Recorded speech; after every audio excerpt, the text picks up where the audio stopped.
राजनांदगांव में नए trade tax को लेकर व्यापारियों में नाराजगी देखने को मिल रही है। चैंबर ऑफ कॉमर्स ने टैक्स के विरोध में कलेक्टर को ज्ञापन सौंपा।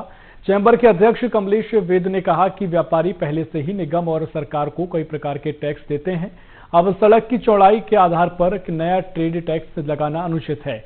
उनका कहना है कि सरकार को कोई भी नया टैक्स लगाने से पहले व्यापारियों से चर्चा करना चाहिए, क्योंकि व्यापारी हमेशा सरकार का सहयोग करते आए हैं।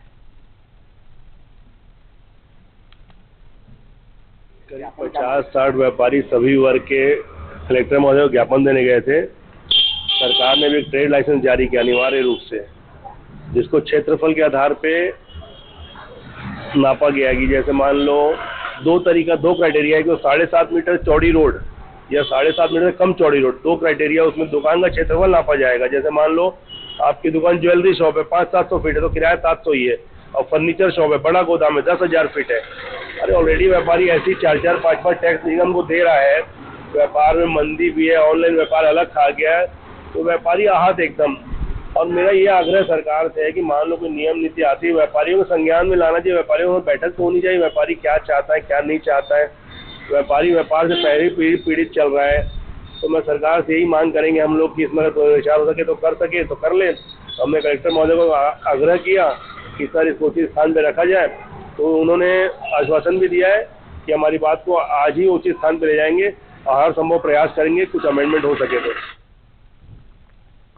करीब 50-60 व्यापारी सभी वर्ग के कलेक्टर महोदय को ज्ञापन देने गए थे। सरकार ने भी एक ट्रेड लाइसेंस जारी किया अनिवार्य रूप से, जिसको क्षेत्रफल के आधार पे नापा गया कि जैसे मान लो दो क्राइटेरिया है कि 7.5 मीटर चौड़ी रोड या 7.5 मीटर से कम चौड़ी रोड, दो क्राइटेरिया, उसमें दुकान का क्षेत्रफल नापा जाएगा। जैसे मान लो आपकी दुकान ज्वेलरी शॉप है, 500-700 फीट है तो किराया 700 ही है, और फर्नीचर शॉप है, बड़ा गोदाम है, 10,000 फीट है।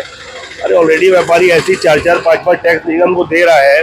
व्यापार में मंदी भी है, ऑनलाइन व्यापार अलग खा गया है, तो व्यापारी आहत एकदम।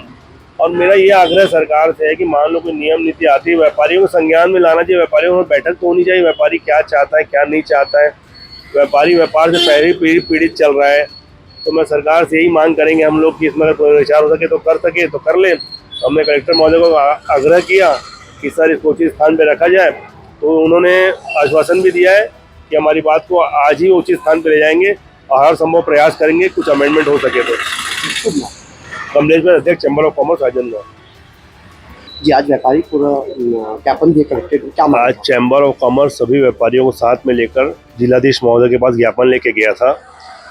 हमारा ही मांग ये थी कि आपने ट्रेड लाइसेंस लागू किया है अनिवार्य रूप से, जो सभी को देना होगा। तो उसमें आपने दो क्राइटेरिया रखा है, 7.5 मीटर की चौड़ी वाली रोड और 7.5 मीटर कम चौड़ी रोड, और उसके बाद आपने क्षेत्रफल पे किराए की मांग की है कि अगर आपकी दुकान जितना भी क्षेत्रफल उस हिसाब से किराए का मापदंड होगा। तो हमारा यही कहना है, व्यापारी शुरू से सहयोग करता आया है, व्यापारी हर हमेशा सरकार के और शासन में पूरा सहयोग करता है, तो व्यापारी कमाएगा क्या अगर इतना टैक्स भरेगा। निगम ऑलरेडी 4-5 किलो का टैक्स पहले ही हम दे रहे हैं, और व्यापारी बहुत ही आहत और पीड़ित है। जब व्यापारी दुखी होता है तभी गुहार लगाता है। हमारी सरकार से गुहार है, इसमें पुनर्विचार करें, हर संभव प्रयास करें, अगर कुछ अमेंडमेंट हो सके तो जरूर करें। अगर सरकार नहीं मानती तो आगे क्या रहेगा कदम? हमारा प्रथम प्रयास तो यही रहेगा, सरकार इसमें चिंतन करे, क्योंकि व्यापारी हमेशा सरकार का साथ देता है। व्यापारी कभी भी बगावत करता ही नहीं है। व्यापारी हर संभव चाहता है सौहार्द बना रहे, व्यापारी दो पैसा कमाएगा, देने में कोई दुख भी नहीं है। हम तो चाहते हैं सरकार हमारी मांगों को मान ले। शुभ नाम आपका? कमलेश वेद, अध्यक्ष चैंबर ऑफ कॉमर्स राजनांदगांव।